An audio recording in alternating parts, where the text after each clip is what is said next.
Noticentro 1, CMI. Buenas noches, bienvenidos a las noticias. Los siguientes son los 3 hechos más importantes de hoy en Colombia.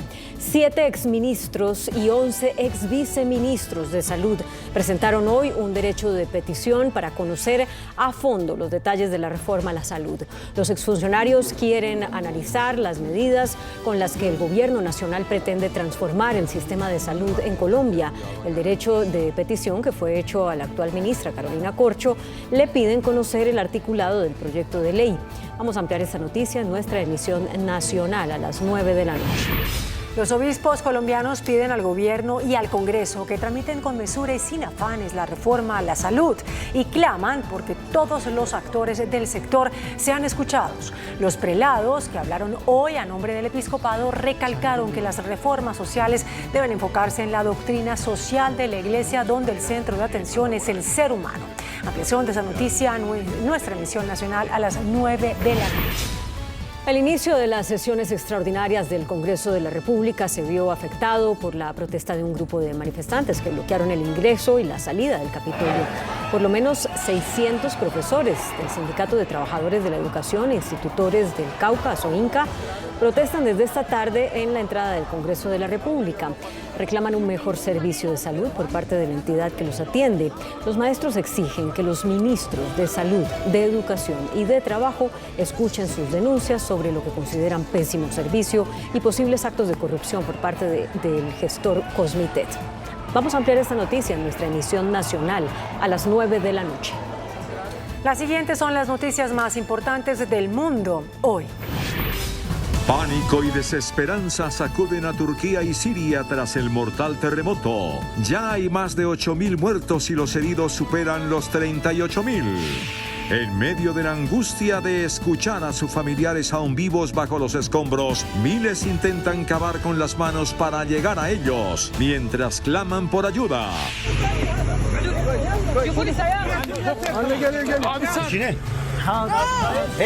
Rescatistas hallan con vida a varios niños y bebés bajo la destrucción en Turquía.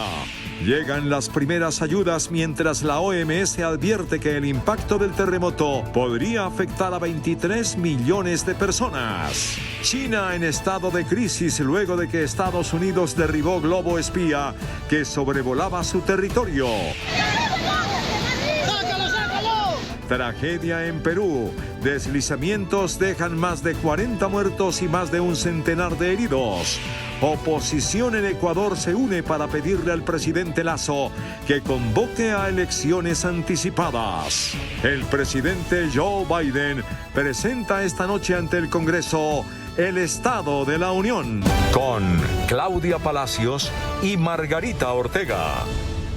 Con cada hora que pasa, aumenta el número de víctimas fatales por el devastador terremoto que sacudió a Turquía y a Siria. Los equipos de rescate continúan su operación contrarreloj en medio del frío intenso para buscar entre miles de toneladas de escombros a posibles sobrevivientes. Según la OMS, el sismo podría afectar a 23 millones de personas. Equipos de socorro en Turquía y Siria reportaron que más de 5.600 edificios colapsaron tras el poderoso terremoto de magnitud 7,8 que devastó por completo centenares de inmuebles residenciales donde la mayoría de los ocupantes dormía a la hora del sismo.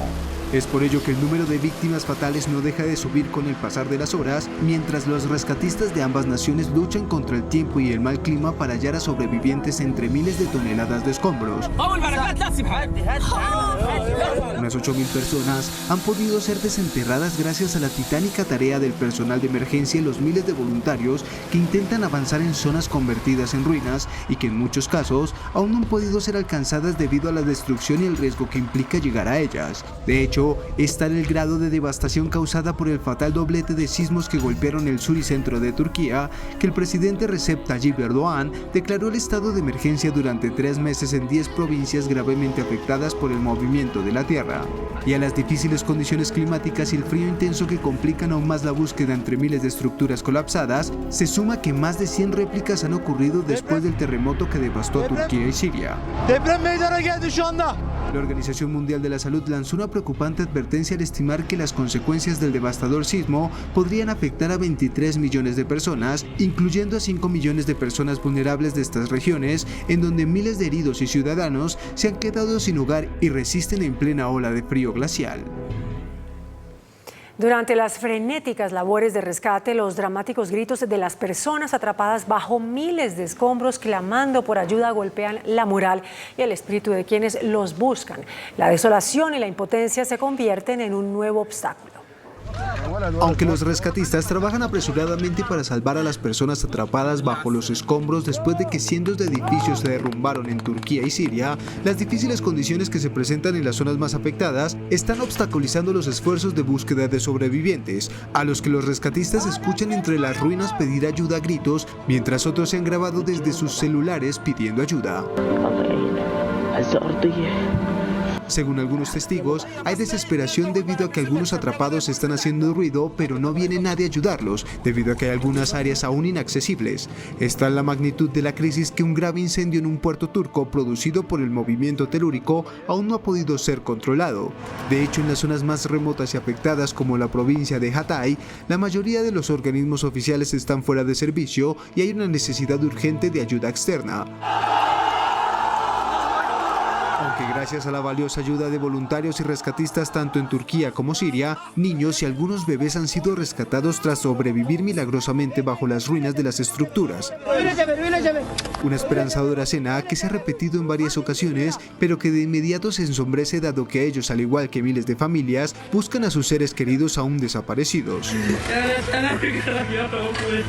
De momento las tareas de rescate continúan, mientras la ONU tiene problemas para llevar ayuda humanitaria a las zonas rebeldes sirias y al menos 380.000 ciudadanos turcos han sido realojados en refugios tras el terremoto. Pues en medio del drama surgen milagrosamente las historias de esperanza, como el rescate de varios menores de edad, entre estos un bebé aún atado al cordón umbilical de su madre. Se siguen conociendo más imágenes desgarradoras tras el devastador terremoto en Turquía y Siria. Una niña recién nacida fue rescatada de los escombros de su casa en el norte de Siria tras el gran terremoto. Su cordón umbilical aún estaba unido a su madre cuando la encontraron. Se cree que su madre murió después de dar a luz. Otra menor de 6 años fue rescatada de los escombros de un edificio derrumbado en la provincia turca de Hatay por rescatistas griegos.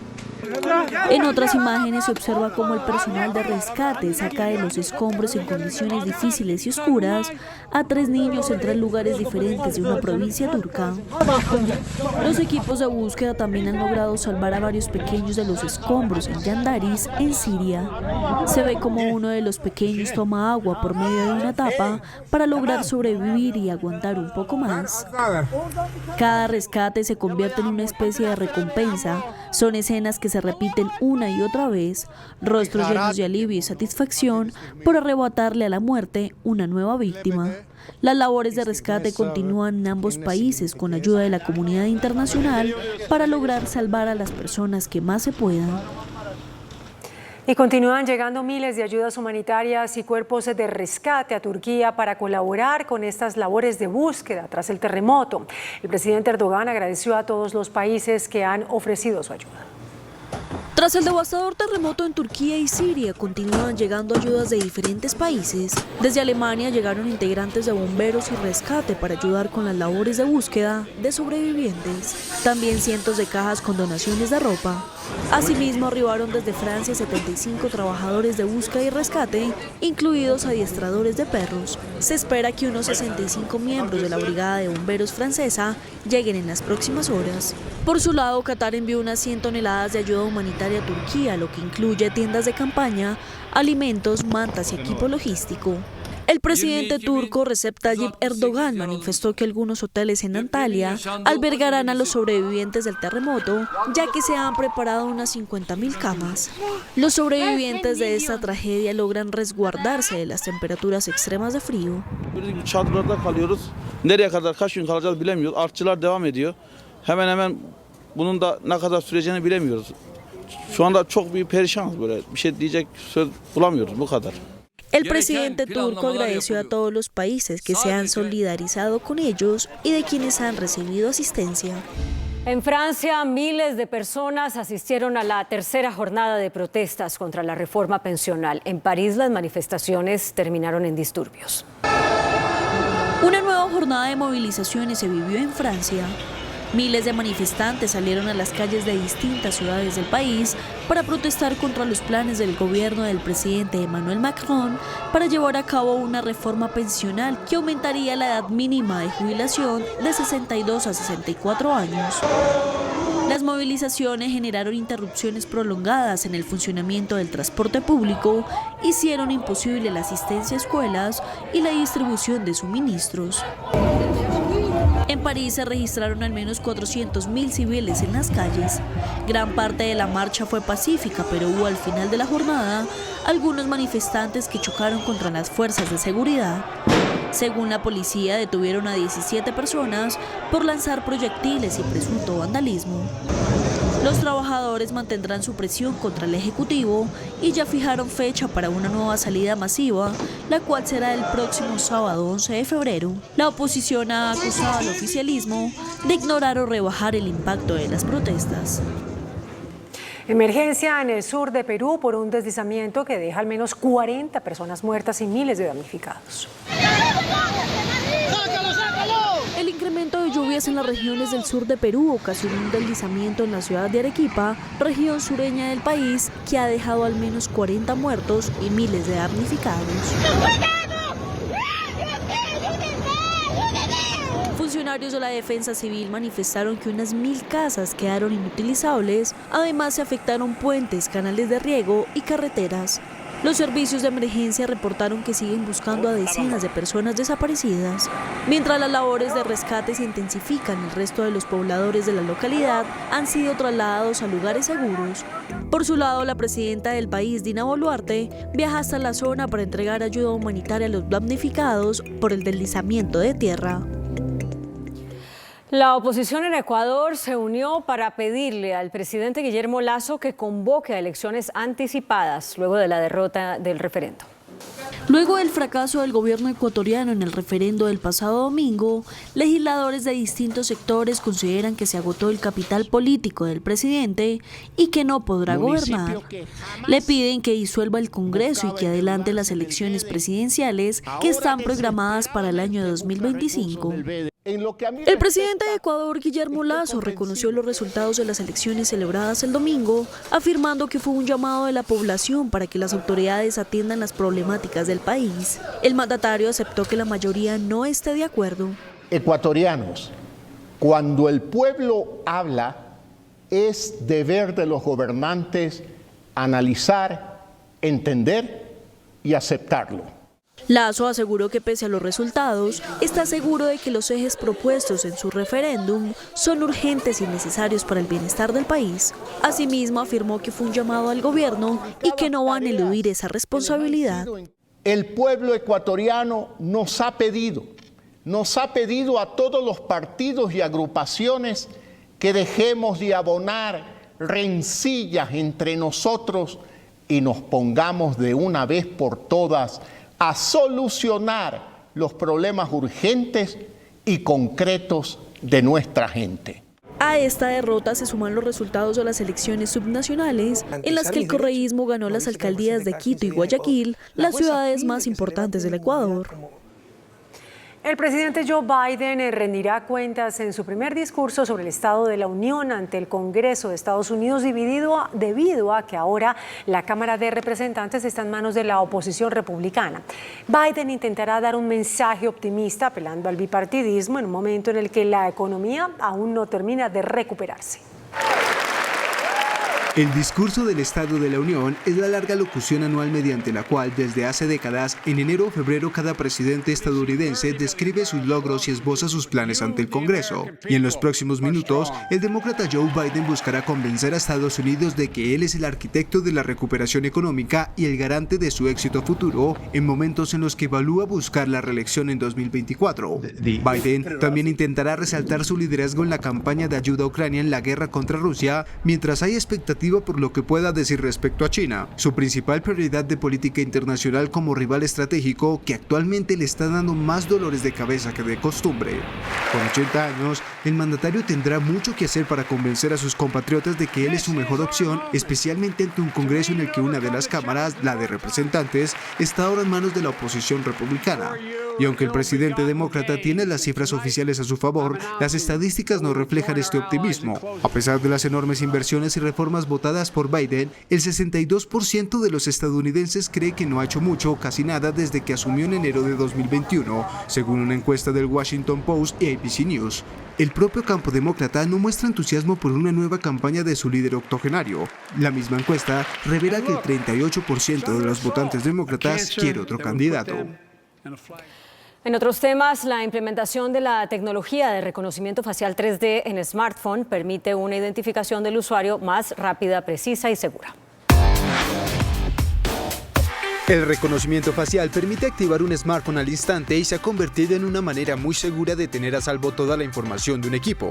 Es por ello que las grandes tecnológicas le han apostado a la implementación de una tecnología de reconocimiento facial 3D en dispositivos móviles, como es el caso del vanguardista Mate 50 Pro, que mide la forma, la textura, la profundidad, los contornos y la curva de la cara, lo cual permite a este dispositivo de Huawei activarse al instante una vez el usuario lo requiera, gracias a que ofrece una mayor precisión en la identificación de rostros, un mejor rendimiento en un entorno con luz débil y la capacidad de operar desde una distancia más corta. De hecho, la gran apuesta del Mate 50 Pro es ofrecer una biometría perfecta con un mayor nivel de seguridad y precisión de verificación.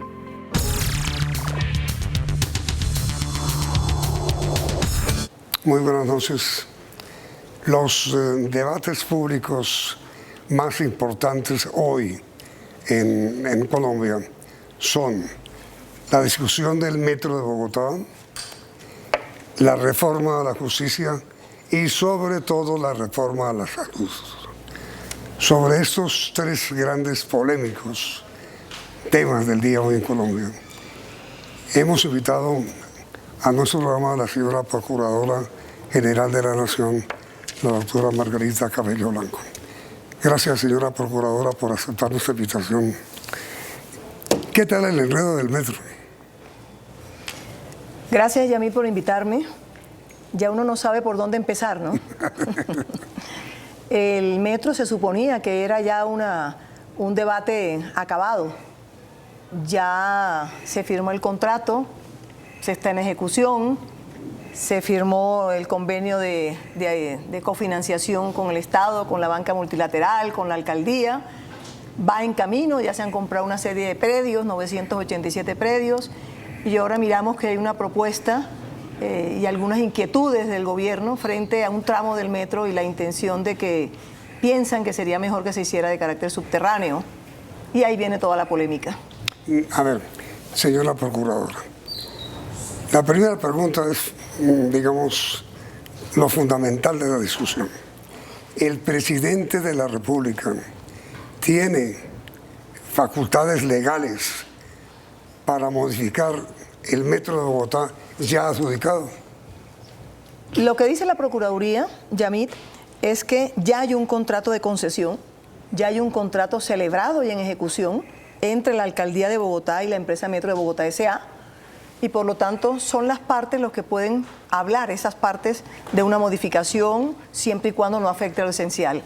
Ahora bien, en el convenio de cofinanciación entre la Nación, el Distrito de Bogotá y la empresa Metro de Bogotá, indudablemente hay un acuerdo de participación en donde el gobierno va a poner un alto porcentaje para efectos de la cofinanciación del metro. Pero ojo, eso es un tema distinto porque los gobiernos tienen la obligación, con el presupuesto de la Nación, lógicamente de nosotros los ciudadanos, de apoyar soluciones de movilidad a diferentes escalas territoriales. Y apoyan simplemente para efectos del bienestar de los ciudadanos. Entonces el gobierno lo que hace es en ese convenio de cofinanciación, con los dineros y el presupuesto nacional, apoya en la cofinanciación y eso es lo que ha hecho. ¿Tiene que dar opinión o puede dar opinión? Pues uno diría, bueno, puede darla porque va a cofinanciar. Pero ojo, que es lo que nos preocupa a la Procuraduría en nuestro nivel preventivo, que ya está en ejecución ese metro con un objeto especial, que es lo que nosotros creemos, que es de tipología totalmente elevada. porque dijeron en su momento, los estudios que se hicieron, que vienen de mucho atrás, que era la tipología que representaba los mayores beneficios para la ciudad de Bogotá. Es decir, lo que usted dice primero, señora procuradora, es el presidente o la presidencia, pues, como cofinanciadora, puede tener una opinión no vinculante, no obligatoria. Sí, el problema es un tema contractual. Esto es un contrato de concesión. Sabemos que los contratos de concesión a largo plazo implican modificaciones porque no sabemos qué se va presentando. Son unos contratos que uno podría decir de alguna manera incompletos, que se van ejecutando y van solucionándose sus problemas en el transcurso de la ejecución. Pero ojo, los cambios y las modificaciones que permite la ley contractual que se puedan hacer tienen que ver con imprevistos o con modificaciones realmente para beneficio de la ciudadanía. Lo que no se puede es cambiar el objeto contractual ni la naturaleza del contrato. Aquí nosotros creemos en principio, porque ahora te digo por qué, que el objeto contractual es un metro y un metro elevado. Ese es el objeto contractual. Y la naturaleza del contrato es concesión. Las accidentalidades que vayan ocurriendo en el transcurso de la ejecución del contrato perfectamente pueden ser modificables. Y ahí está un poco la discusión. ¿Qué ocurriría si se logra o se hace un tramo subterráneo? Si la contratación, los documentos de precalificación, los documentos de la licitación, los presupuestos de la licitación hablaron siempre de un metro elevado. ¿Qué pasa entonces con el contratista que debió ser, de acuerdo con los requisitos de la licitación, experto en metro elevado, si ahora le dicen que debe hacer un tramo subterráneo? Ahí vienen los riesgos que ya la Procuraduría le envió una carta a los contratistas y el contratante, Bogotá y Metro de Bogotá S.A., diciéndole, ojo, si van a hacer cambios, tengan mucho cuidado con algunos riesgos que se pueden presentar, que podrían originar cambio de planeación, financiación mayor, aumento de plazos, qué va a pasar con los predios que se compraron, que ya están adquiridos. Es decir, la volatilidad del dólar en un momento determinado, cómo va a participar la banca multilateral en esto. Es decir, una serie de riesgos que le estamos diciendo, si piensan hacer cambios, ojo y miren estos riesgos, que es nuestra misión constitucional de actuar preventivamente para evitar un daño o un detrimento patrimonial posterior. Pero el asunto, señora procuradora, es en un país tan legalista como el nuestro, en donde cada abogado tiene una opinión diferente, pues los abogados que asesoraron al presidente dijeron que sí podía intervenir. Los abogados que asesoran a la alcaldesa dijeron que no podía intervenir. Usted parece tener la misma opinión en el sentido de que el presidente no puede alterar el convenio o el objeto contractual. En principio esa es nuestra posición y lo hemos hecho y le mandamos esa carta ayer en la mañana a la alcaldía y a las partes. Pero como hay unos conceptos, ayer estuvimos en presidencia invitados para conversar y el abogado que emitió el concepto hizo unas explicaciones. Nosotros le hicimos algunas preguntas al abogado sobre el concepto emitido. A los abogados que están avalando la posibilidad de modificación del contrato de metro elevado que se suscribió. Los abogados de la presidencia. Los abogados de la presidencia, exactamente. ¿Ellos qué sostienen? Ellos dicen que hubo algunos errores en la planeación y algunos errores en la contratación y en los diseños que podrían originar. Nosotros necesitamos estudiar eso porque eso fue ayer en la tarde. Vamos a recibir tenemos ya el concepto. Les hicimos unas preguntas que consideramos importantes y vamos a sentarnos a estudiar otra vez si estamos equivocados o si emitimos un concepto ratificando los riesgos, los posibles riesgos que habría que se suscitarían en caso de cambiar el tramo. Pero, a ver, con todo respeto, señora procuradora, ustedes no tienen claro todavía si se puede, por parte del presidente, o no se puede desconocer o imponer una alteración al contrato ya firmado. Sí, lo que decía al principio, Yamit, el contrato está celebrado es entre el distrito, alcaldía y Metro de Bogotá S.A. Sí. Ellos son los que pueden modificar o ponerse de acuerdo o hacer cambios exclusivamente.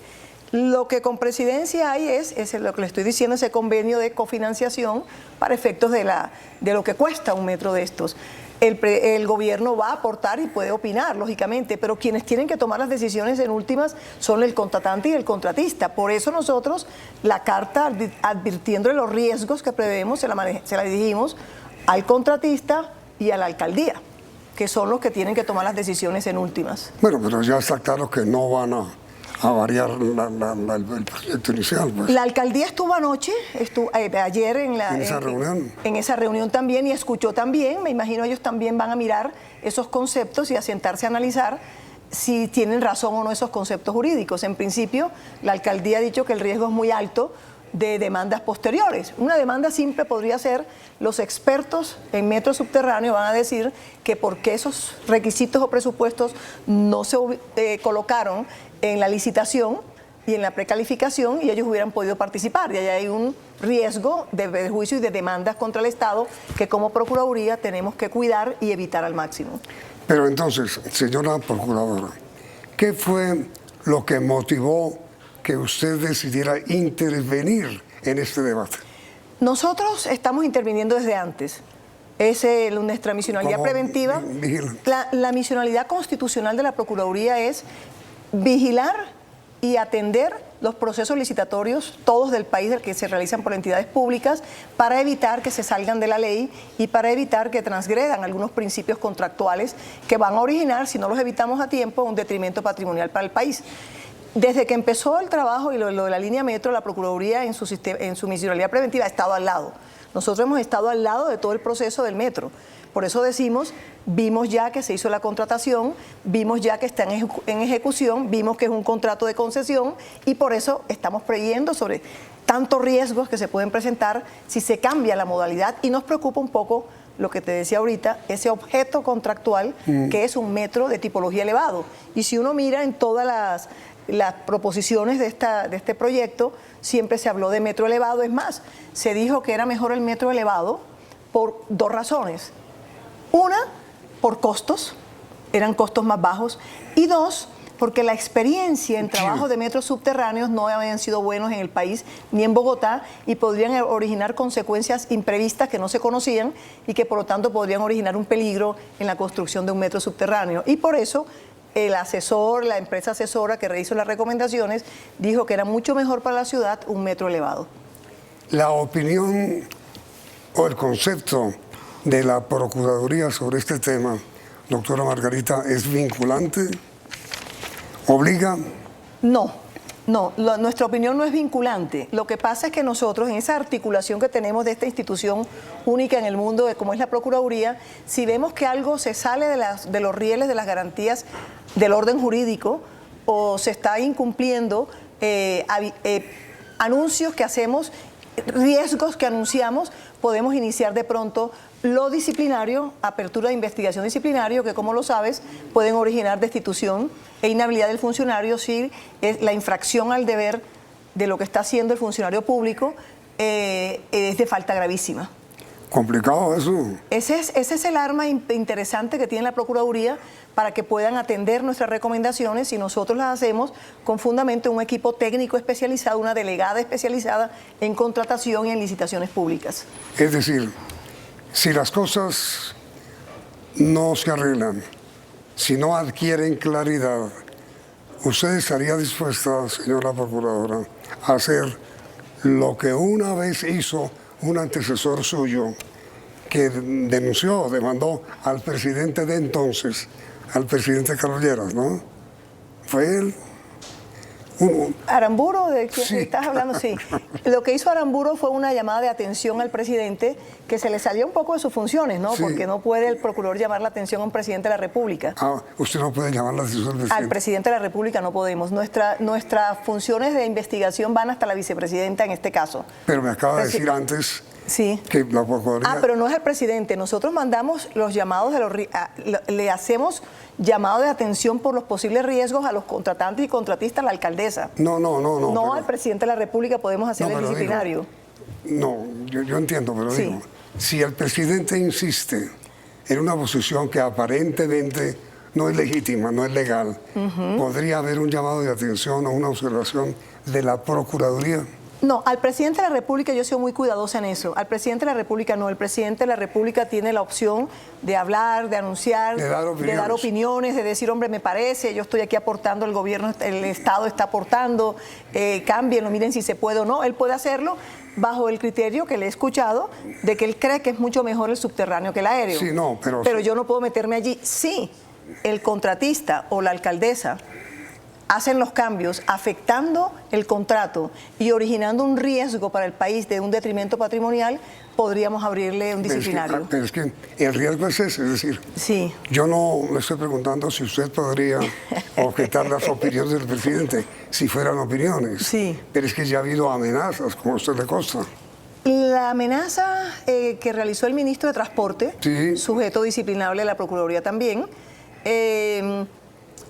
parten de un poquito de las políticas públicas, ¿no? Del manejo político. Lo que nosotros hacemos dentro de la parte preventiva es mirar, y ya lo estamos haciendo, para ver si el ministro de Transporte, que dijo que iba a suspenderle el giro de dinero en otros proyectos de movilidad que tiene Bogotá o el país, nosotros estamos vigilantes porque si observamos que eso pase, nos tocaría abrir la investigación al ministro. ¿Ah, sí? Sí, pero por el simple anuncio de la amenaza, hasta allá no llegamos. Es que lo dijo y lo hizo. Lo hizo no, lo dijo. Lo dijo. Vamos a ver. Si se hace, nos tocaría estar vigilantes. Perdón. Mejor dicho, la Procuraduría espera a ver si hace lo que dijo. ¿Sí? Sí, nosotros preventivamente, pero ojo, la Procuraduría en su manejo preventivo, si ve que lo va a hacer, le dice, ojo, no lo haga, que esto es peligroso porque usted no puede hacerlo, porque son dineros del Estado y usted no puede hacer eso. Ya le dijeron. Si no lo hace, podemos abrir la indagación. Ya le dijeron. Y todavía no hemos visto que haya van a hecho. hacer. Sí, a ver, él ya hizo la amenaza. No ha ocurrido un acto en donde esa amenaza de que va a dejar de enviar presupuesto. No, fue una declaración. Fue una declaración. No digamos amenaza para no irnos tan... Pero bueno, hizo su declaración. Por parte suya, sí.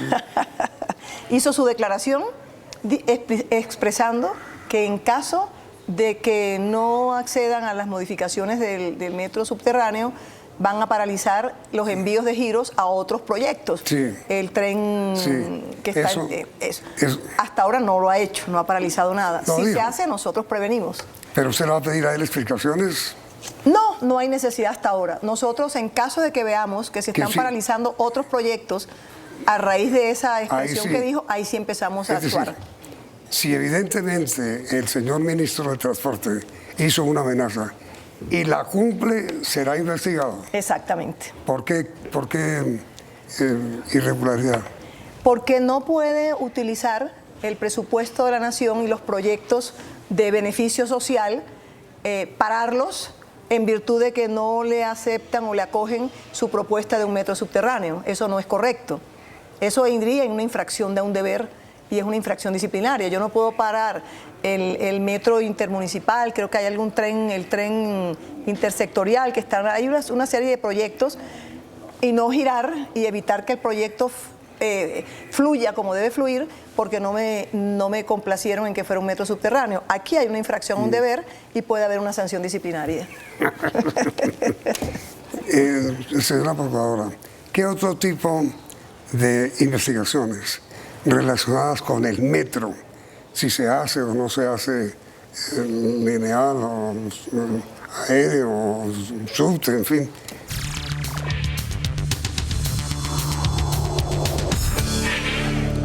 Señora Procuradora, ¿cuántos predios se han comprado ya para hacer el metro en Bogotá?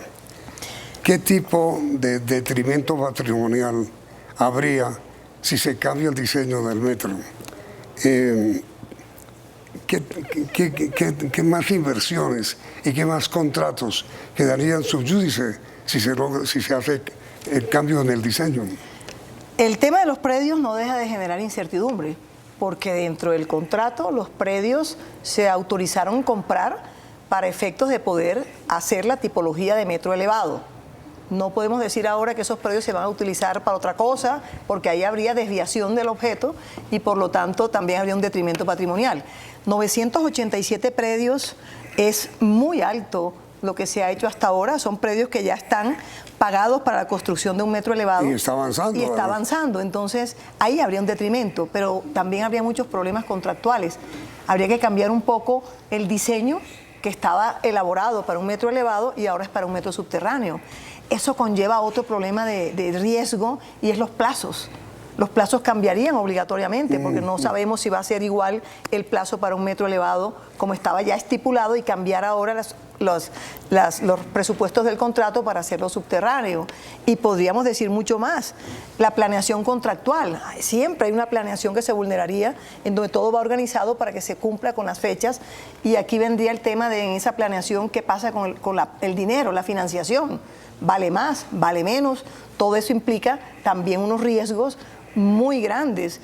El experto, si el contratista es un experto en metro aéreo, ¿cómo vamos a hacer para que ese contratista ahora trabaje y diseñe y construya un metro subterráneo? Cambiaron la experticia completamente. Todos esos riesgos implican la necesidad de que las partes contratantes, que son las responsables, tengan mucho cuidado. Y lo más grave de todo, la ampliación del plazo conlleva a la gran preocupación de los ciudadanos en Bogotá y es cómo solucionar el problema de movilidad, que es un problema urgente. No amerita aplazar siquiera un año más o 6 meses más, porque está gravísimo el problema de movilidad en nuestra ciudad. Entonces, los riesgos son grandes, la contratación aumentaría, es decir, todo cambia y todo eso hay que estudiarlo. Nosotros no decimos, porque no podemos decirle, la Procuraduría no coadministra, no lo haga. O si lo haga. Nosotros prevenimos dentro de nuestra parte preventiva y le decimos, ojo con estos riesgos. Antes de aceptar cualquier tipo de acuerdo, cualquier tipo de nueva negociación, míreme bien y piénselo bien. Piense lo que les puede pasar. Piense lo que les puede pasar. Usted como procuradora no tiene sino funciones disciplinarias. No, tengo 3 funciones. A ver. La Constitución del 91 nos dio 3 funciones fundamentales y se trabajan armónicamente. Una es la preventiva, que es la que más yo estoy siempre atenta. Por eso estoy participando en todas partes. En donde hay un problema y me llaman o yo lo veo por los medios, entro a participar con mi gente, que estamos en todo el país. Y eso es muy importante y en el metro estamos preventivamente desde que empezó por eso. Y en otras, como salud, ahora con lo de la SAE en Barranquilla y en muchísimas otras cosas, en Cartagena, con las playas de Boca Grande, mucho. Tenemos entonces la disciplinaria, que es la última, es un 20% de la Procuraduría. Yo le llamo la última ratio, porque cuando no funciona lo preventivo y se incumple un deber, que es lo que es una sanción disciplinaria, muy distinta a la penal, al delito, esta es otra cosa distinta, cuando se incumple un deber funcional, cuando yo juro posesionarme en un cargo, juro cumplir los deberes, y si no los cumplo, incurro muchas veces en falta disciplinaria, sancionamos disciplinariamente, que es lo que está tan discutido hoy sobre nuestras sanciones que van desde suspensión del cargo hasta inhabilitación y destitución. 1.350.000 servidores públicos, investiga, vigila, actúa preventivamente con ellos la Procuraduría General de la Nación. No, pero reconozco que pregunté mal. No eran sus funciones, sino su facultad punitiva. Ah, correcto. No llega sino a sanción disciplinaria.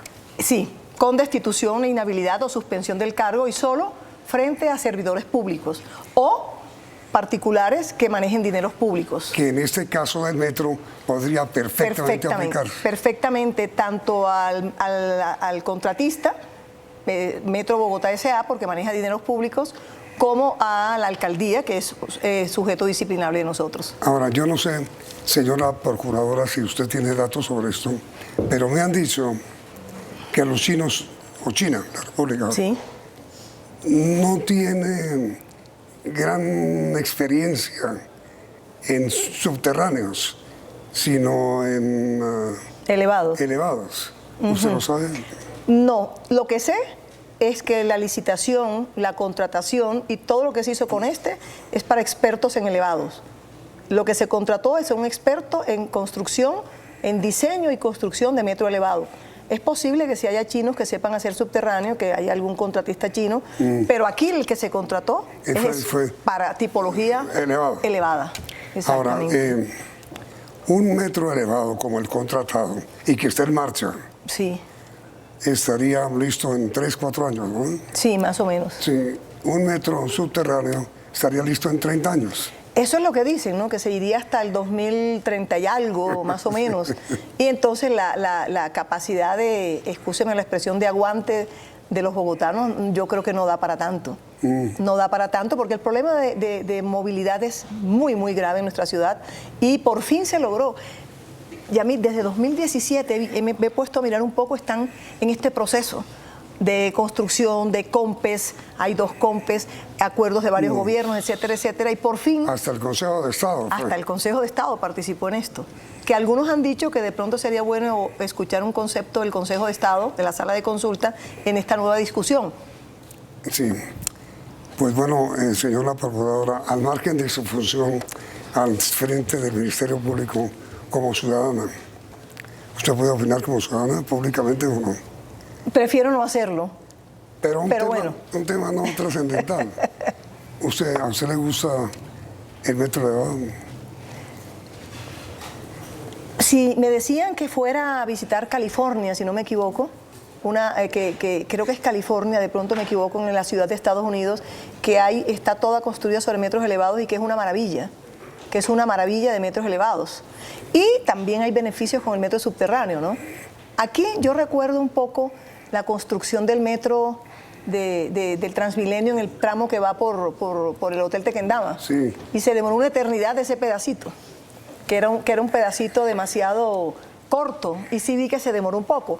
Lo que decía el consultor un poco era que no se sabe qué se encuentra abajo, de pronto temas arqueológicos, de pronto humedad, en fin, tantas cosas que por eso recomendaron en su momento que era mejor el metro elevado. Nada más, además nadie sabe cuál es el tipo de tierra que hay debajo de Bogotá. Que uno no sabe, a pesar de... ¿Cómo hacen para trasladar todas las redes de servicios públicos que están por toda la ciudad? Dicen que hay unas máquinas muy modernas que hacen que entran y se pasan por debajo, etcétera. Sí. Pero eso implica, de todos modos, creo yo, más dinero y más tiempo. Sí. Señora Procuradora, doctora Margarita, gracias por este tiempo, esta explicación. Pero mire, falta un tema importantísimo, la salud. Esto sí que es un enredo grande, tan grande como el del metro. ¿Usted me acepta grabar ya para transmitir mañana la entrevista que deseo hacerle sobre el problema de la salud? Con mucho gusto, Yamit. Usted es muy amable. Y ustedes también, televidentes. Los invitamos mañana para escuchar a la señora Procuradora General de la Nación sobre el tema de la salud en Colombia. Muchas gracias por la sintonía. Los invitamos a continuar aquí, en Noticentro 1. CM. Noticentro 1, CMI. Exministros de Salud se unen para criticar proyecto de reforma a la salud. Exministro Fernando Ruiz dice que la proyectada reforma es un salto al vacío. Expresidente Gaviria y Junta Liberal se pronuncian. Los obispos del país piden concertación sobre la reforma a la salud. Indígenas intentan toma del Capitolio. Mantienen bloqueados ingresos. Diseño del metro no se puede modificar, advierten universidades. Terrible hacinamiento en estaciones de policía. Sobrecupos en URI son monstruosos. Arrancan extras en el Congreso, sin proyectos. Muchos sobrevivientes del atentado al Nogal hoy hace 20 años no perdonan semejante ataque terrorista. Timochenko dice que el atentado fue un acto demencial. Afirma que las FARC piden perdón 1 y 1000 veces. Con Claudia Palacios y Margarita Ortega. Iniciamos nuestra segunda hora de noticias. Un nutrido grupo de exministros y exviceministros de salud se unieron para criticar la proyectada reforma a la salud que llevará el gobierno a consideración del Congreso. Pidieron una participación amplia e incluyente en torno al proyecto de ley que alista el gobierno y protestaron porque se mantengan en secreto el texto de la iniciativa, o que se mantenga en secreto el texto de la iniciativa, y urgieron claridad. Frente a la incertidumbre acerca de la posible reforma a la salud que presentará el gobierno nacional, un grupo de varios mandatarios que han trabajado en el sector de la salud presentaron un derecho de petición al Ministerio de la Salud con una serie de preguntas sobre este importante proyecto. El presente derecho de petición contempla 15 preguntas generales que abordan 5 aspectos básicos: participación en el proceso de consideración, deliberación y aprobación de la reforma, cumplimiento de mínimos constitucionales de la política pública en el cual se enmarca la reforma estructural propuesta, razonabilidad proporcional y progresividad de las medidas propuestas, el régimen de la transición y la sostenibilidad de la reforma. ¿Cuál es la institucionalidad que está desarrollada en el sector público para manejar esos recursos adecuadamente? Y para que lo que hoy se viene manejando de la manera como se maneja y se administre más y mejor. Y la pregunta es si para eso tenemos que eliminar la participación del sector privado en esa gestión y en esa administración y dejarla exclusivamente en manos del sector público. Los miembros de este grupo piden garantizar el mejoramiento del estado de salud de los colombianos, sin generar traumatismos ni afectaciones. El gobierno ha anunciado que esta reforma ha sido ampliamente socializada, que incluso ha participado un grupo de la sociedad civil en la construcción de la misma. Pero lo cierto es que a hoy el país no conoce el articulado. Hoy el país no ha sido escuchado frente a las propuestas. Se han presentado una serie de propuestas donde se muestra las intenciones que tiene el gobierno de cambio y los posibles cambios que se han dado, pero simplemente son presentaciones en donde se ha dado en una sola vía y no se ha escuchado efectivamente. La mayor incertidumbre que se plantea en este momento es que aún es desconocido este importante documento que se presentará al Congreso de la República. En diálogo con Noticentro 1 CMI, el exministro de Salud, Fernando Ruiz, aseguró que la proyectada reforma a la salud es un salto al vacío y manifestó varias reservas sobre la iniciativa. A partir del derecho de petición presentado por varios mandatarios que cuestionan la reforma a la salud, el exministro de Salud, Fernando Ruiz, aseguró que hay varios puntos fundamentales que le preocupan acerca de este proyecto.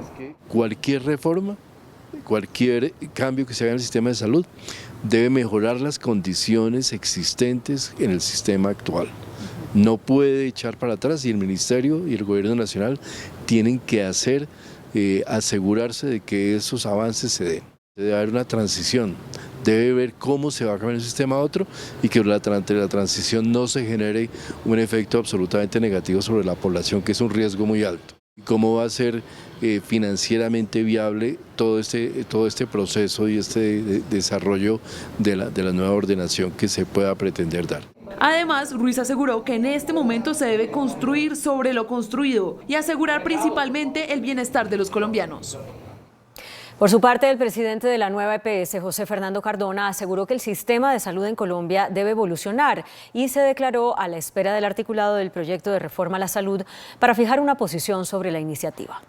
Desde el Ministerio de Salud se reunieron a altos funcionarios del Gobierno Nacional y el presidente Gustavo Petro. En esta reunión participó el presidente de la nueva EPS, José Fernando Cardona.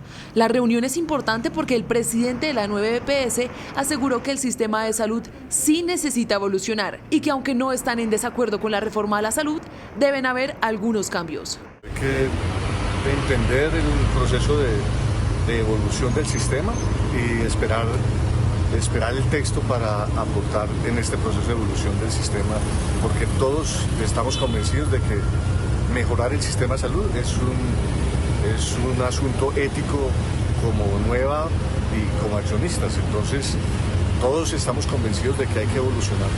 Entre tanto, el director del Departamento Administrativo de la Presidencia, Óscar Mauricio Liscano, aseguró que la reforma a la salud se presentará entre esta semana y la otra. En esta reunión también participaron integrantes de la Organización Mundial de la Salud y de la Organización Panamericana, que llegaron al país para asesorar y marcar una hoja de ruta en el tema de la reforma a la salud. El expresidente César Gaviria se reúne a esta hora con los senadores y representantes liberales para preparar la posición final del partido frente a las reformas sociales que promueve el gobierno del presidente Petro. En la residencia del expresidente Gaviria está Carlos Ruiz. Carlos, buenas noches. Detalles que han trascendido de este encuentro. ¿Qué tal? Muy buenas noches. El expresidente César Gaviria y los congresistas liberales han ratificado esta noche su condición de partido de gobierno, pero el exmandatario les ha pedido a senadores y representantes que a pesar de esa condición den las opiniones que sean necesarias para mejorar la reforma a la salud y también para tramitar las otras reformas sociales que tiene en marcha el gobierno del presidente Petro. El partido, los congresistas deben asumir una posición crítica, respetuosa con el gobierno, pero que disienta en los momentos que considera que puedan perjudicar al país. Que el partido, por ser de gobierno, nos dice el presidente Gaviria, no puede asumir una posición de una votación ciega. Nosotros sabemos y estamos totalmente claros, y ahora nos lo expresaba el presidente Gaviria en un documento que vamos a hacer oficial, es que aquí hay que reformar algunos temas, más no arrasar con los temas. Hay algunos temas que no están funcionando bien, hay que ponerle correctivos a esos temas, pero no vamos a volver al seguro social. Los congresistas liberales manifiestan su disposición de reunirse con el gobierno para estudiar las distintas reformas que está pretendiendo pasar en el Congreso. Y expresamos toda nuestra disposición, nos declaramos como partido de gobierno, seguimos acompañando al gobierno del presidente Gustavo Petro, pero hay diferencias. El Partido Liberal se caracteriza por el respeto al disenso, por las diferencias en las ideas, y vamos a construir nuestras propuestas para llevarlas a la discusión del Congreso en retiros espirituales, donde también vamos a darle la oportunidad al Congreso, al gobierno, de que participe. Por su parte, los obispos católicos que están reunidos en asamblea en Bogotá le pidieron al gobierno y al Congreso que tramiten con mesura las reformas, especialmente la de salud, para que todos los sectores sean escuchados y se comprometa una reforma por consenso. Que no sigan echándole leña al fuego. No nos podemos volver incendiarios. Tenemos que ser prudentes. Tenemos que ser, ahí sí, participativos. ¿Dónde está? La participación no es un discurso, no es una idea bonita. Darle voz a los más posibles, de manera que a la hora de tomar las decisiones se tenga la tranquilidad de que se ha tenido delante de los ojos y sobre el escritorio las distintas variables de análisis posibles. Como no se conoce la propuesta ya en firme del gobierno nacional al Congreso, lo único que nosotros podemos decir como iglesia es que en primer lugar existe la doctrina social de la iglesia y que la doctrina social de la iglesia tiene unos principios y que esperamos que la reforma a la salud se base en esos principios. Desde la residencia del expresidente César Gaviria en Bogotá, Carlos Ruiz, Noticentro 1, CMI. Gracias, Carlos. Feliz noche. 2 hombres de 38 y 41 años fueron asesinados y otros 4 resultaron gravemente heridos en una incursión de hombres armados en el barrio 1 de Mayo de Soledad Atlántico. Los autores del ataque armado llegaron a bordo de un motocarro en el cual emprendieron la huida. La policía confirmó que las 2 personas fallecidas tienen varias anotaciones judiciales. Los heridos fueron llevados al Centro de Atención Simón Bolívar. Profesores e ingenieros de más de 20 universidades del país pidieron al presidente Gustavo Petro no modificar el contrato del metro.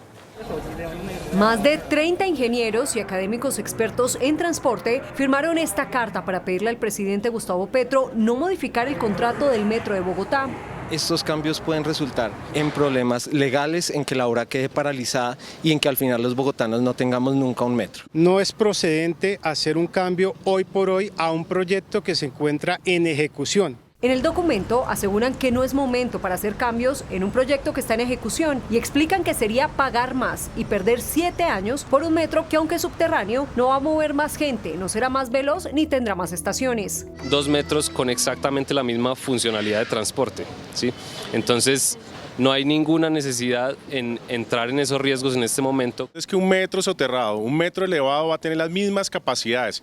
Vamos a tener la misma capacidad de transportar pasajeros. Finalmente hicieron un llamado al gobierno nacional y distrital para que superen las diferencias y permitan que la primera línea siga su curso normal. Por lo menos 600 profesores del Sindicato de Trabajadores de la Educación e institutores del Cauca, ASOINCA, protestan en la entrada del Congreso de la República. Ahí está William Parra. William, buenas noches. Hola Margarita, ¿qué tal? Muy buenas noches. Pues sí, ya son 4 meses de paro que adelantan los profesores, los maestros e institutores de la Asociación del Cauca Asoinca. Ellos están buscando que su voz sea escuchada especialmente por un tema, el derecho a la salud. Como su voz no ha sido escuchada en estos 4 meses, llegaron aquí hasta el Congreso de la República. Aquí justamente en este momento están adelantando un campamento en este que es el patio Tomás Cipriano de Mosquera, aquí en las columnas del Congreso de la República, y que dan ingreso tanto al Senado y a la Cámara de Representantes. Vamos a hablar con Víctor Hugo Jiménez para que él nos diga cuál es en este momento la situación de los maestros del Cauca y por qué están adelantando este paro. Bueno, primero que todo hacemos una aclaración a la opinión pública. Este no es un paro contra el gobierno de Gustavo Petro. Por el contrario, en consonancia con su discurso a llegar a la presidencia es para sacar las mafias que están incrustadas en el modelo de salud, pero en este caso en el modelo de salud del magisterio colombiano. Por eso, solo un punto le estamos pidiendo al presidente de la República, al gobierno de él, que nos acepte como zona, como región, Cauca-Popayán. ¿Eso para qué? Para que no sigan matando a docentes, compañeros, compañeras, familiares de los docentes en el departamento del Cauca. Ahí vale la pena hacer una aclaración. Desde el 16 de enero de este año estamos en protesta, es decir, esta es la 4ª semana y esperamos que a mañana haya una respuesta. Hoy alrededor de 600 personas estamos aquí en el Congreso de la República, aquí pernotaremos y aquí amaneceremos. Bueno, profe, ¿hasta cuándo están dispuestos ustedes a quedarse aquí en el Congreso de la República? A mí me gustaría que esa respuesta la den mis compañeros. ¿Hasta cuándo nos quedaremos? ¡Hasta la victoria final! Bueno, muy bien, esa es la voz de los maestros, los institutores del Cauca asociados en Asoinca, que han venido aquí hasta el Congreso de la República a levantar su voz, a ser escuchados por ese derecho, el derecho a la salud. Esa es toda la información desde aquí, desde el Congreso de la República, con William Parra en Noticentro 1 CMI. Gracias, William. Buenas noches. Gremios y diferentes sectores del Cauca pidieron restablecer los diálogos entre las comunidades que permanecen enfrentadas por tierras en ese departamento. El Consejo Gremial y Empresarial del Cauca y organizaciones campesinas agrupadas en la Asociación Nacional de Usuarios Campesinos ANUC rechazaron la muerte de 2 corteros de caña en Padilla en medio de un enfrentamiento cuando un grupo de personas se intentaba apoderar del predio de Incauca. Este tipo de acciones nuevamente alteran la tranquilidad. Aquí el llamado que estamos haciendo a las organizaciones que están generando las invasiones es a que por supuesto cesen este tipo de acciones y a partir del diálogo nos encontremos en mesas con el propósito de establecer mecanismos que nos permitan frenar las acciones violentas que ya dejan un saldo trágico. El llamado nuestro es a que el gobierno departamental y nacional entiendan que esta situación de conflictividad no es de ahora y que por lo tanto se requiere un compromiso serio, muy puntual para poder resolver estos conflictos. Unos equipos de investigadores de la SIJIN de la policía apoyarán las diligencias judiciales de la Fiscalía General de la Nación para aclarar en el menor tiempo posible lo sucedido y ubicar a los autores de los homicidios. Desde el Consejo Regional Indígena del Cauca Creek se lamentó lo ocurrido y expresaron que no hay presencia de comunidades adscritas a su movimiento en esa región. Combates entre disidencias FARC dejan al menos 400 familias desplazadas en Argelia, Cauca. Organizaciones de derechos humanos piden que cese la violencia en la región. Más de 24 horas completan los fuertes enfrentamientos entre disidencias de las FARC en el municipio de Argelia, en el departamento del Cauca. Esto ha provocado graves desplazamientos de familias enteras. Desde el día de ayer a las 4 de la tarde hay combates entre el Comando Coordinador de Occidente, el Frente Carlos Patiño y la Segunda Marquetalia. El día de ayer estaban confinados unos niños. El llamado es a un cese de la violencia en este territorio del país. En lo corrido de enero lo que hemos registrado son 29 hechos de violaciones al cese al fuego. 17 son efectuados por el Comando Coordinador de Occidente. La disputa se da por las rutas del narcotráfico. En Cali, las autoridades investigan el asesinato de un desmovilizado de las FARC. Fue asesinado en la ciudad de Cali, departamento de Valle del Cauca, César Augusto Ruiz Gómez. Este es el primer asesinato que se presenta de un firmante de paz en 2023. Según la información, Augusto Ruiz hacía parte también de la Agencia de Reincorporación y Normalización de Valle del Cauca. El ex-FARC fue asesinado por sicarios que se movilizaban en moto. El hecho se dio en el barrio Los Mangos de la ciudad de Cali. En esta región del país hace presencia el ELN, los Chota, los espartanos y el Clan del Golfo. Desde la firma del acuerdo de paz, ya son 349 asesinatos. La procuradora Margarita Cabello advirtió de posibles investigaciones en caso de que se cumpla la advertencia del Gobierno Nacional de suspender la financiación para megaobras en el marco de la controversia por el metro de Bogotá. Durante el programa Pregunta Yamit, que se emite de lunes a viernes a las 8:30 de la noche, la procuradora Margarita Cabello advirtió que le pusieron la lupa a esta declaración del ministro de Transporte.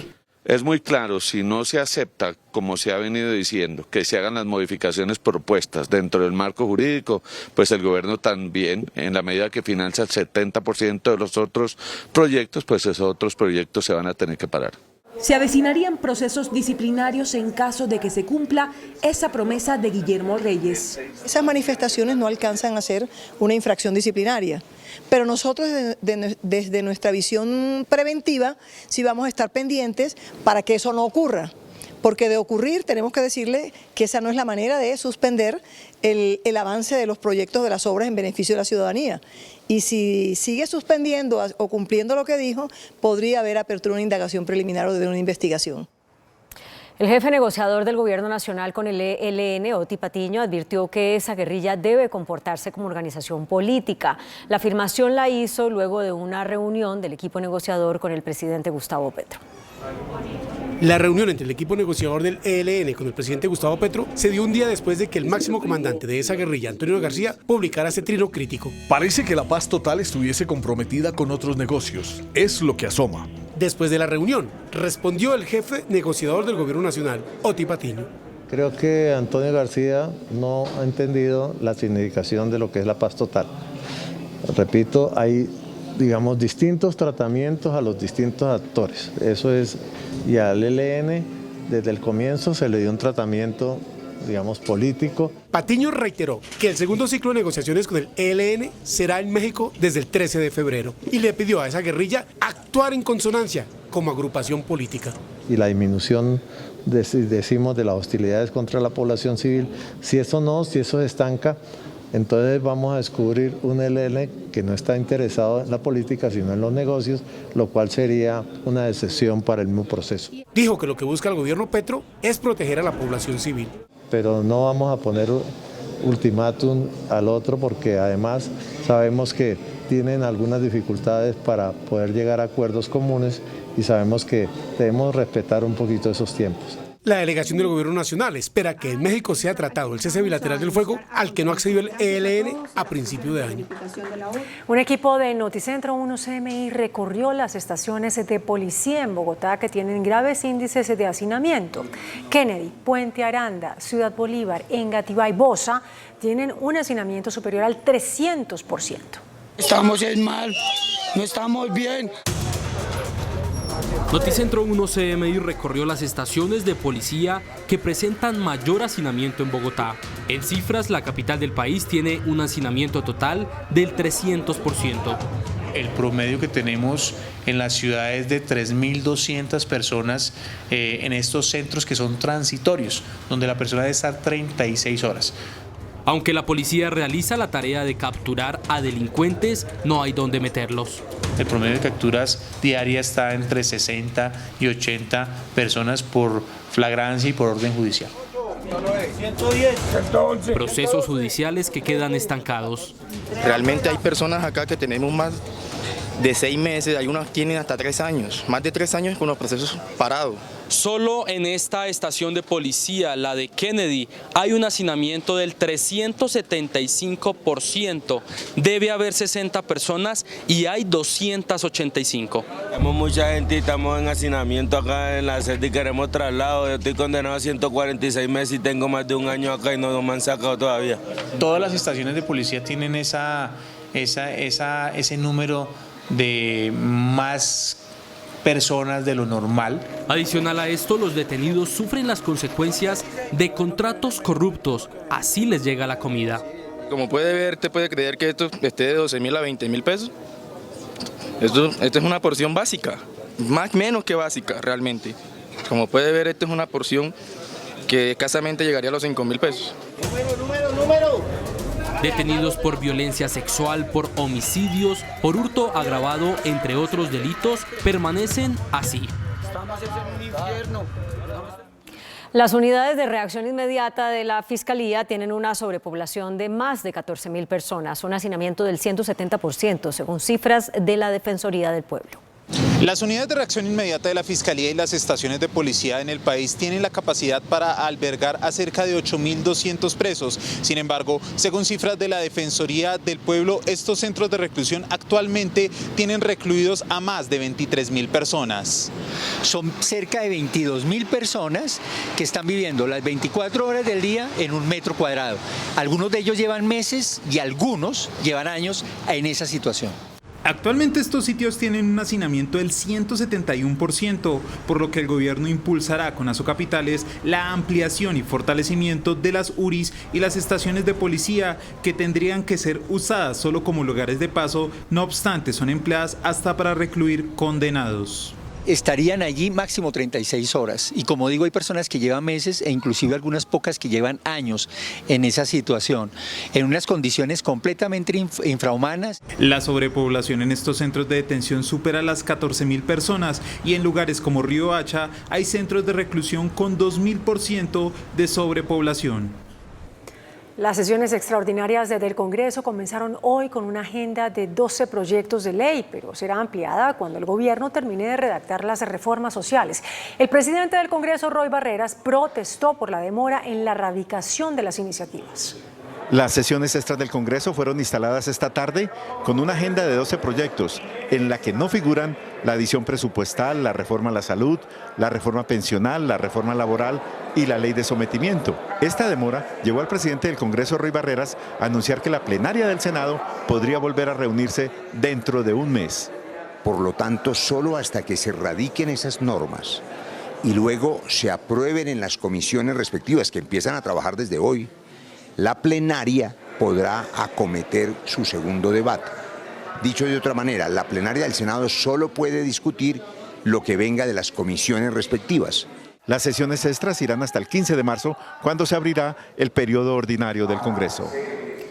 El canciller Álvaro Leiva le pidió hoy a la Justicia Especial para la Paz que agilice sus decisiones judiciales para sancionar a quienes cometieron actos de barbarie, como la tortura y tratos degradantes durante el conflicto.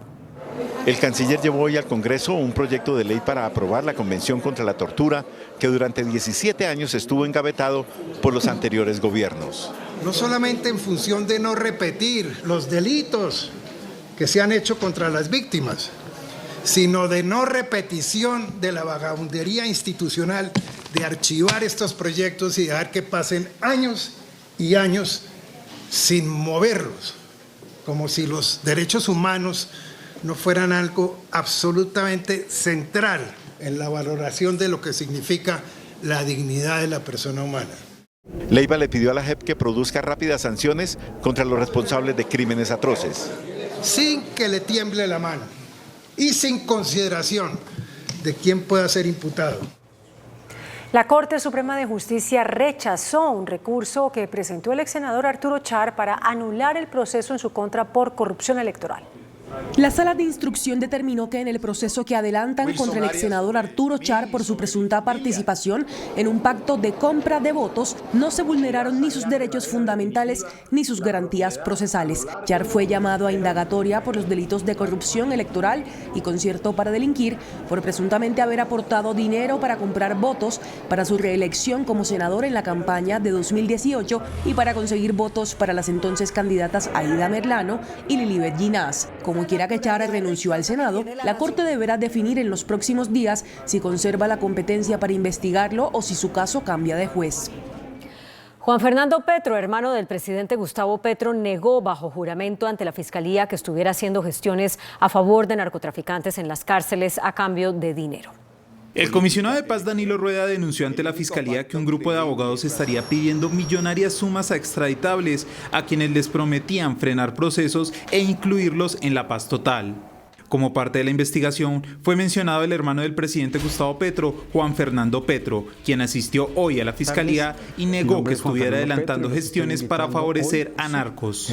Toda vez que se ha utilizado el nombre de Juan Fernando Petro para propósitos diferentes al ejercicio que él viene desarrollando. El abogado del filósofo indicó que le pedirán a la Fiscalía que los declare como víctimas del proceso.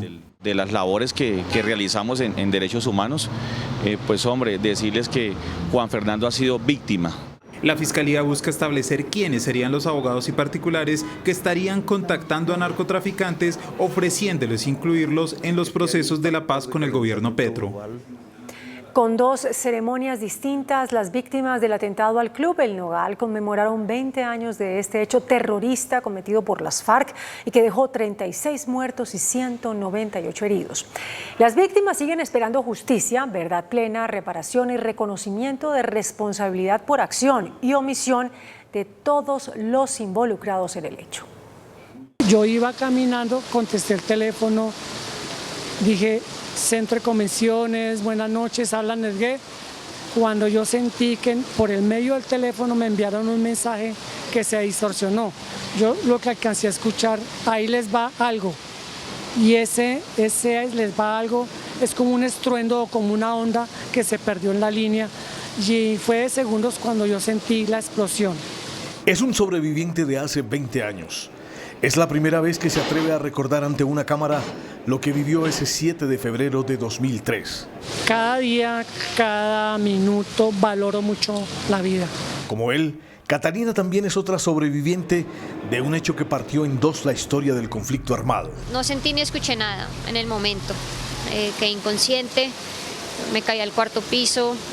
Cuando me desperté estaba muy perdida, no sabía qué había pasado. Pensé que me había quedado dormida mientras mi mamá llegaba y que estaba soñando.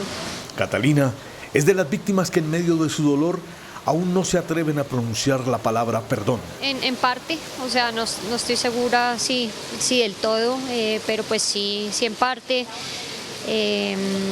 Estoy de acuerdo pues que se haya empezado un proceso de paz, o sea, no. Lo que sé es que no hay paz todavía en Colombia. Muchos de los sobrevivientes fueron rescatados por este hombre de la defensa civil. Empezamos a sacar niños, a sacar heridos, personas adultas.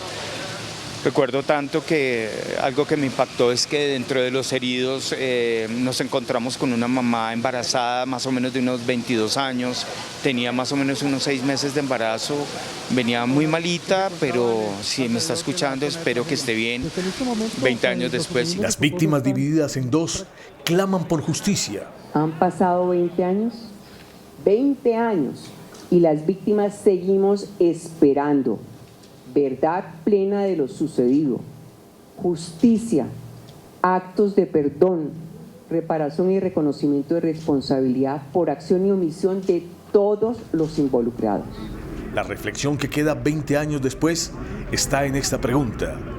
¿Por qué, si ellos dejaron las armas, nosotros no deponemos los odios? Como un acto demencial que se volvió contra sus perpetradores, calificó Rodrigo Londoño, conocido como Timochenko, el atentado al Club El Nogal, hoy hace 20 años. Agobiados por la vergüenza y conscientes hoy más que nunca del horror que causamos, la tragedia sin fin desatada contra personas inocentes, sus familias, los antiguos mandos guerrilleros sobrevivientes a la sangrienta confrontación, nos sentimos obligados por imperativos humanos y éticos, independientes de cualquier consideración legal, no solamente a reconocer la responsabilidad directa de la organización FARC-EP en tan horrendo crimen, sino a presentarnos de nuevo, y cuantas veces lo consideren necesario ustedes, las víctimas, darle la cara y pedirles perdón, 1 y 1000 veces, por lo ocurrido en el Club El Nogal de Bogotá, a las 8:11 de la noche del 7 de febrero del 2003. Para Londoño, no hay ninguna justificación de haber cometido este atentado. Para todos nosotros es perfectamente claro hoy que la decisión de realizar semejante barbaridad ni siquiera podría tener cabida en nuestros pensamientos. Se trata de algo tan repudiable y reprochable que sin meditarlo más de un segundo diríamos que no debía cumplirse. Según Timochenko, cuando se cometió el atentado al Nogal, él no fue consultado, a pesar de ser integrante del secretariado de las FARC. A todas las víctimas del atentado de hace 20 años en el Club El Nogal, les pedimos de la manera más humilde perdón. No dejo de repetírmelo.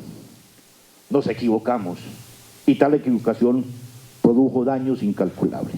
Timochenko pidió deponer los odios para evitar la repetición de horrores como el que hoy tristemente se conmemora.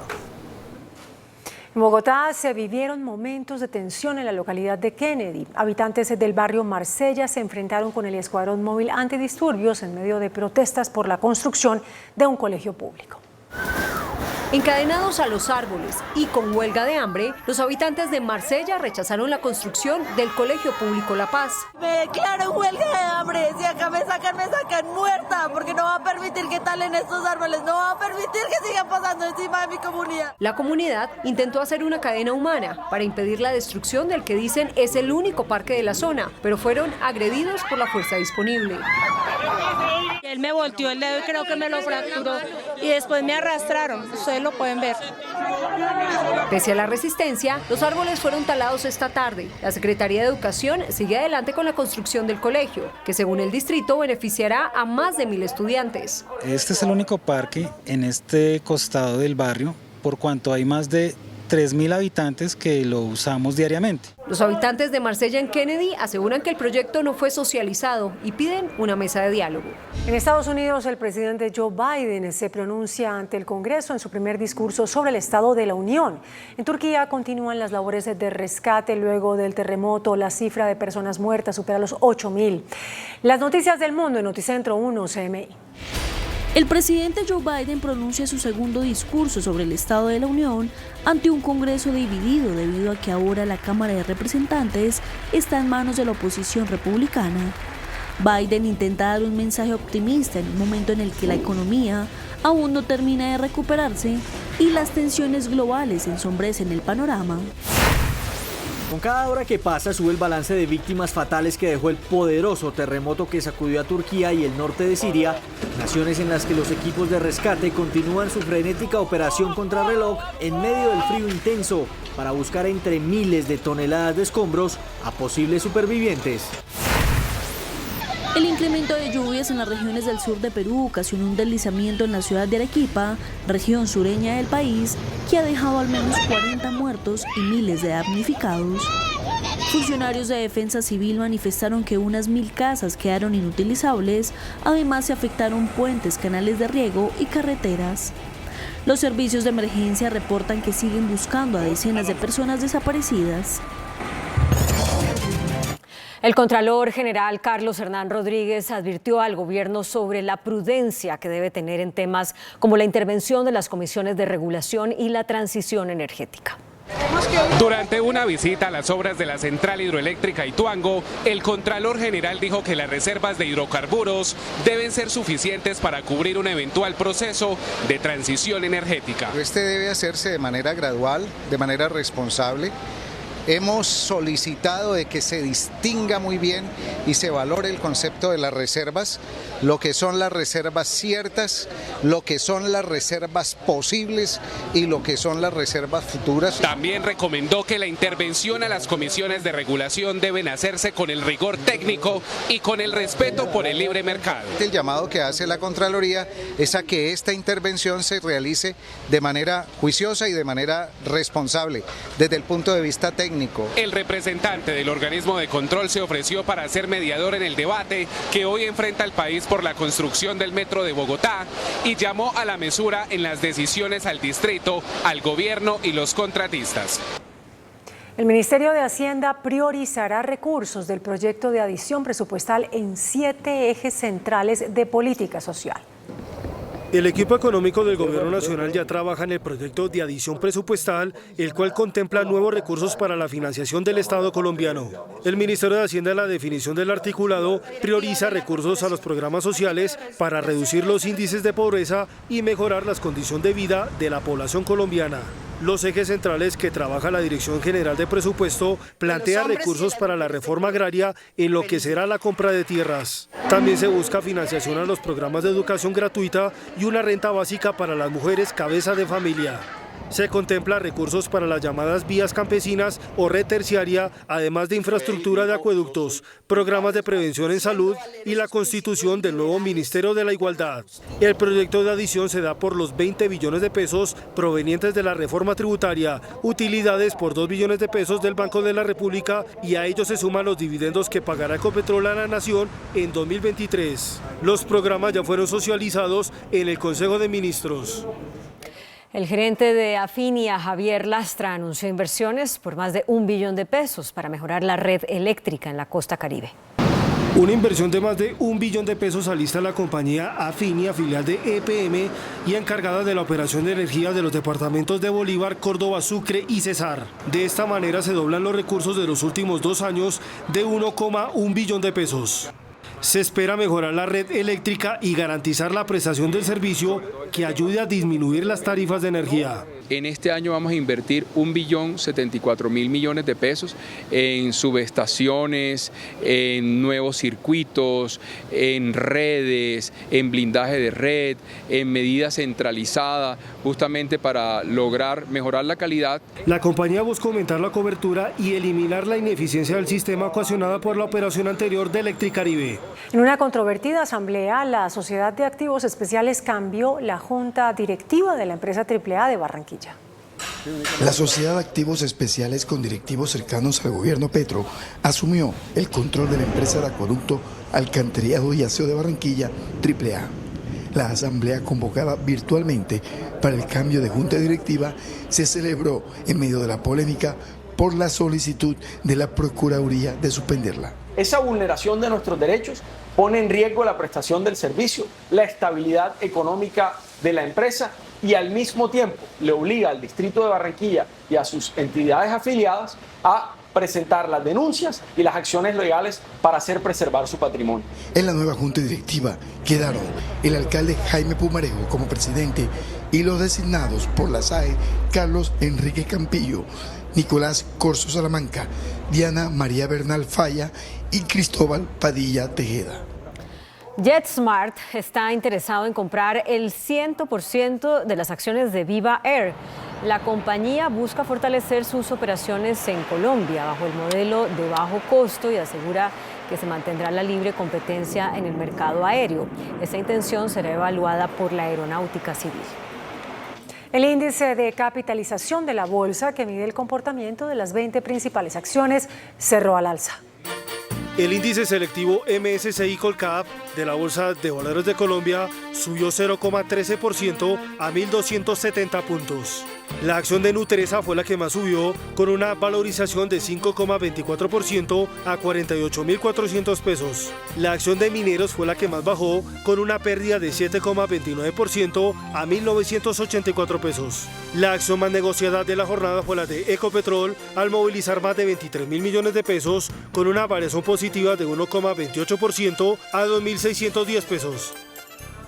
Y el dólar cerró a la baja. Indicadores económicos en Noticentro 1 CMI. La tasa representativa del mercado que regirá para mañana miércoles será de 4.775 pesos con 99 centavos. Los profesionales del cambio compran la divisa en promedio en 4.500 pesos y la venden en 4.550 pesos. Un euro cuesta 5.072 pesos. La libra de café en Nueva York se cotizó a $1.77 centavos. El azúcar se transó en 20,87 centavos de dólar la libra. El barril de petróleo WTI se cotizó en $77.59 centavos. La referencia Brent para Colombia se cotizó en $84.08 centavos. Una acción de Ecopetrol cuesta 2.610 pesos. Tenemos noticia al cierre. La Comisión Nacional de Disciplina Judicial revocó la suspensión provisional por 3 meses que en primera instancia se le impuso a la juez primera en función de garantías de Cúcuta, Viviana Polanía, quien en medio de una audiencia virtual apareció acostada, ligera de ropas y fumando.